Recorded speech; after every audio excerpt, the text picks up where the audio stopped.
it! No jaywalking! Hey, what are you doing, man? Every year, your nonprofit organization raises money for an important cause. And believe it or not, you can increase donations, inspire faster action, and gain more support by taking a few small lessons from jaywalking. Yeah, I'm totally serious. That's because the history of jaywalking shows us how one key emotion can cut through to the heart of the matter. What's that emotion? Well, it's embarrassment. Let me explain.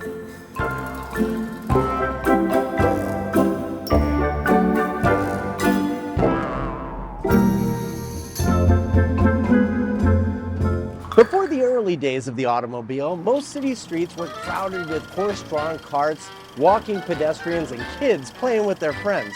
But when the first motorized vehicles hit the roads, things changed fast.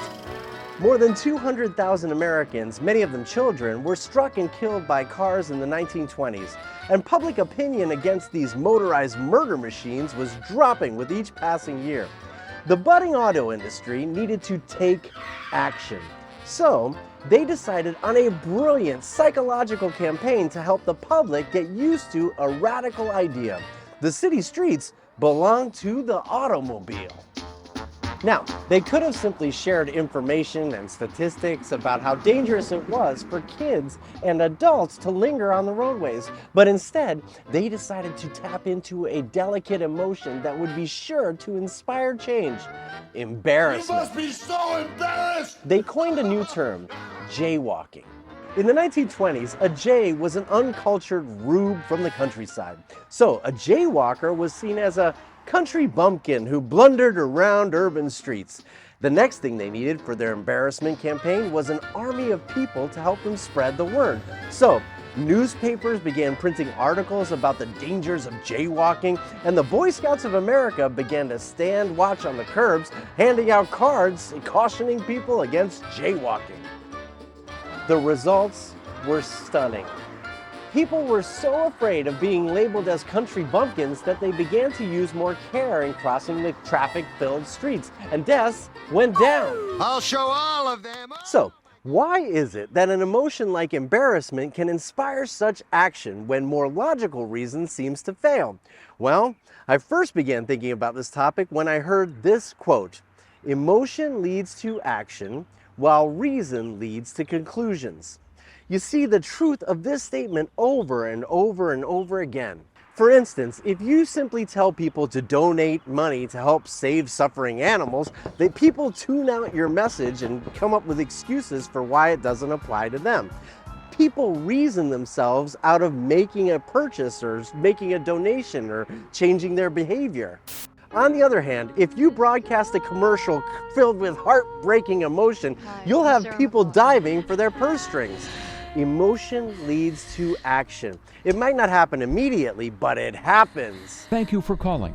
Goodbye. But how can embarrassment be used to help nonprofit organizations earn more donations? Well, we've already seen lesson number 1 with the story of jaywalking.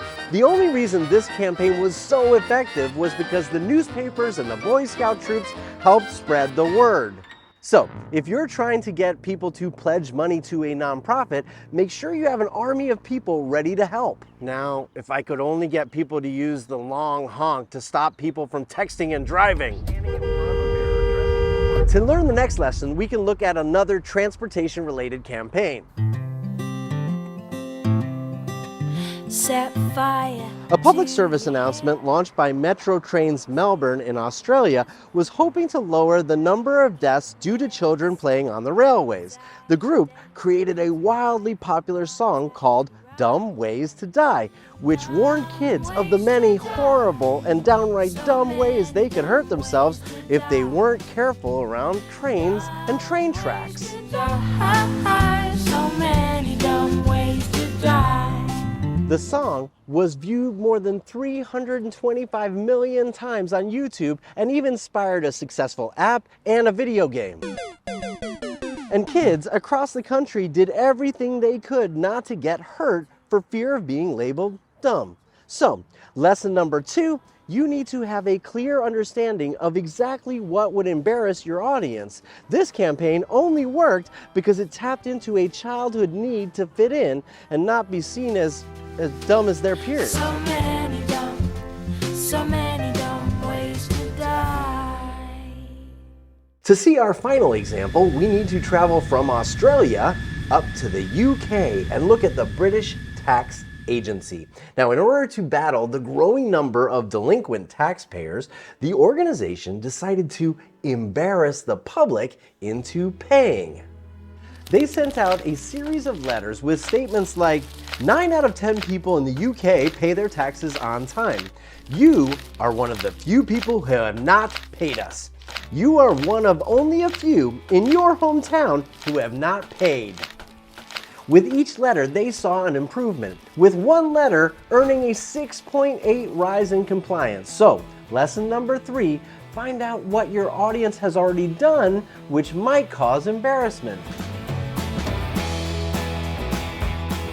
These 3 tactics will help nonprofits raise more money for their organizations. It doesn't matter if you're the Lincoln Park Zoo trying to get people to adopt animals, or if you're the Make-A-Wish Foundation trying to run social media challenges, or even if you're the World Wildlife Foundation sponsoring Earth Hour.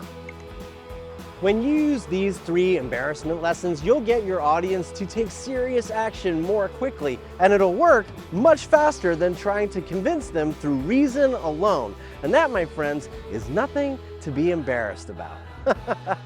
Oh, safely crossing. I'm Andrew Davis, and I'll see you next week in my loyalty loop. Better run.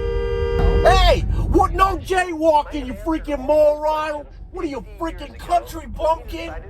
Stupid. I'm Andrew Davis, and this